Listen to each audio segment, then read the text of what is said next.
যদি আপনার বাড়িতে থাকে লাড্ডু গোপাল ঠাকুর তাহলে সর্বদাই মনে রাখুন এই কথাগুলি। নাম্বার 1, কখনোই ভগবানের ভোগে গঙ্গা জল ব্যবহার করবেন না, কারণ বিষ্ণুর চরণ থেকেই গঙ্গার সৃষ্টি।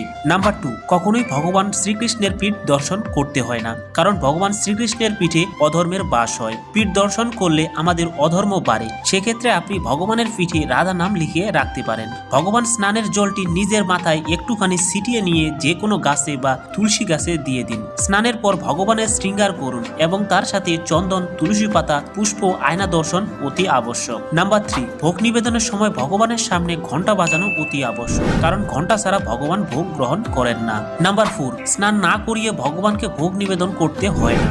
আপনি যদি স্নান করানোর সময় না পান তাহলে আচমন অবশ্যই করান। ভগবানকে শয়নে দেওয়ার আগে তার বাসি ফুল অবশ্যই ফেলে দিন। নাম্বার 5, একবার পরানো পোশাক ভগবানকে না ধুয়ে আর পরাতে নেই। নিত্যদিনের সেবায় ভগবানের জন্য সুতির জামা